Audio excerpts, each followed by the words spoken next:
Hi అండి, welcome to my channel.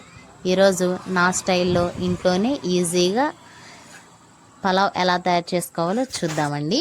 ఒక్కసారి నా స్టైల్లో మీరు కూడా పలావ్ తయారు చేసి చూడండి. చాలా టేస్టీగా ఉంటుంది, అలా చాలా సింపుల్గా అయిపోతుందండి. పిల్లలు ఎప్పుడైనా మనల్ని అప్పటికప్పుడు పలావ్ చేయి మమ్మీ అని అడుగుతారు కదండి. ఇలా నా స్టైల్లో ఫాలో అవ్వండి, చాలా ఈజీగా అయిపోతుంది. పిల్లలకు కూడా చాలా ఇష్టంగా తింటారండి. పలావ్ మనం పిల్లలకు పెట్టాలంటే కొద్దిగా భయపడతామండి, ఎందుకంటే ఎక్కువ మసాలాలు ఉన్నాయి, పిల్లలకి ప్రాబ్లం అవుతుందని మనం పెట్టం. కానీ ఒక్కసారి ఇలా ట్రై చేసి పెట్టండి, ఎక్కువ మసాలాలు లేకుండా చాలా ఈజీగా అయిపోతుందండి. ఇప్పుడు నా స్టైల్లో పలావ్ ఎలా తయారు చేసుకోవాలో చూద్దాం. ముందుగా స్టవ్ వెలిగించి ఒక అడుగు మందంగా ఉన్న గిన్నెని తీసుకోవాలి. అందులో 2 టేబుల్ స్పూన్ ఆయిల్ని వేసుకోవాలండి. ఆయిల్ బాగా హీట్ అయిన తర్వాత 2 పచ్చిమిర్చిని చిన్న చిన్న చీలికలుగా చేసుకొని వేసుకోవాలి. పచ్చిమిర్చి కొద్దిగా లైట్గా వేగిన తర్వాత 2 పెద్ద ఉల్లిపాయలని చిన్న చిన్న ముక్కలుగా కట్ చేసుకొని వేసుకోవాలండి. ఉల్లిపాయలు అనేవి పలావ్కి ఎప్పుడైనా కానీ గోల్డెన్ బ్రౌన్ షేడ్ వచ్చే వరకు మనం వేపుకోవాలండి. అప్పుడే పలావ్ యొక్క టేస్ట్ బాగుంటుంది, కచ్చా పచ్చాగా వేపకూడదండి. ఈ ఉల్లిపాయలు వేగే లోపల మనం బిర్యానీ మసాలాలని వేసుకుందాము. నేను అన్నీ తగ్గించి వేస్తున్నానండి, మీరు కూడా అలాగా తగ్గించి వేసుకోండి. అప్పుడే పలావ్ అనేది ఘాటు వాసన రాకుండా నార్మల్గా ఉంటుందండి. ఈ మసాలాలన్నీ వేగిన తర్వాత ఇందులోనే నేను క్యారెట్, టమాటాను కూడా చిన్న చిన్న ముక్కలుగా కట్ చేసుకొని వేస్తున్నానండి. నా దగ్గర ఇవే వెజిటేబుల్స్ ఉన్నాయని నేను ఇవే వేస్తున్నానండి. మీ దగ్గర ఏమైనా ఎక్స్ట్రా వెజిటేబుల్స్ ఉంటే మీరు అవి కూడా వేసుకోవచ్చు, చాలా టేస్టీగా ఉంటుంది. ఇందులోనే కొద్దిగా సాల్ట్ను కూడా వేస్తున్నానండి. ఆ సాల్ట్ తోటి కొద్దిగా వేగిన తర్వాత చిటికెడు పసుపును కూడా వేస్తున్నాను. నేను మీకు ఇష్టమైతే మీరు వేసుకోండి, లేకపోతే స్కిప్ చేసేయచ్చు.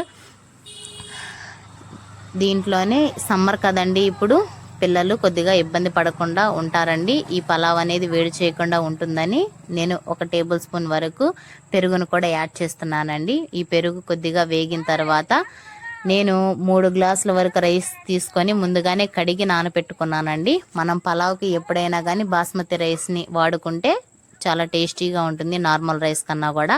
బాస్మతి రైస్ గంట ముందు మనం నానపెట్టుకోవాలండి. మనం ఎప్పుడైనా పలావ్ వండుకోవటానికి పాత బాస్మతి రైస్ మాత్రమే వాడాలి, అప్పుడే టేస్ట్ చాలా బాగుంటుంది, ఎసురు కూడా కుదురుతుందండి. కొత్త బాస్మతి రైస్ వల్ల టేస్ట్ రాదు, ఎసురు కూడా కుదరదండి. కాబట్టి మీరు ఎప్పుడైనా కానీ బాస్మతి రైస్ని చూసి తెచ్చుకోండి, పాత బాస్మతి రైస్ అయితేనే తెచ్చుకోండి. నేను 3 గ్లాసుల వరకు బాస్మతి రైస్ని తీసుకున్నాను కాబట్టి ఈ గ్లాసుకి 1.5 గ్లాసు వరకు ఎసురు పడుతుందండి. 3 గ్లాసులు తీసుకున్నాను కాబట్టి 4.5 గ్లాసు ఎసురు పోస్తున్నాను. ఎసురుని బాగా తెరలనివ్వాలండి.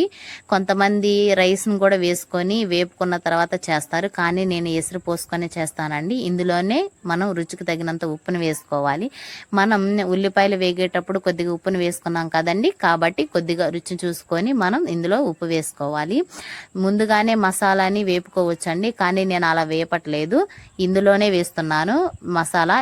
ఈ మసాలాకి మనం ముందుగానే ఒక చిన్న అల్లం ముక్కని కొద్దిగా కొబ్బరిని ఒక చిన్నులపైన మాత్రమే మిక్సీకి వేసి ఇందులో వేసుకుంటే బాగుంటుందండి. ఈ ఎసురుతో పాటే ఈ మసాలాలన్నీ బాగా తెరిలి బాగా టేస్టీగా ఉంటుంది. మీరు కూడా ఒక్కసారి ఇలా ట్రై చేసి చూడండి.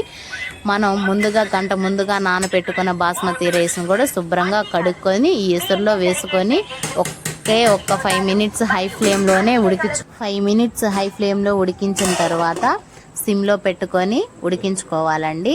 సిమ్లో పెట్టుకొని ఉడికిస్తే చాలా త్వరగా ఉడుకుతుంది, అలానే అడుగు అనేది మాడకుండా ఉంటుందండి. ఈ రైస్ని మనం చూడండి, మీకు చూపిస్తాను, ఏ పులుక్కి ఆ పులుకు వస్తుందండి. మీరు కూడా ఇలా ఒకసారి ట్రై చేసి చూడండి. ట్రై చేసి చూసి ఎలా ఉందో కామెంట్ చేయండి. మీకు కనుక ఈ వీడియో నచ్చినట్టయితే లైక్ చేసి షేర్ చేసి సబ్స్క్రైబ్ చేయండి. ఎలా ఉందో కంపల్సరీగా మీరు కూడా ఇంట్లో ట్రై చేసి ఎలా ఉందో కామెంట్ చేయండి. Thank you for watching.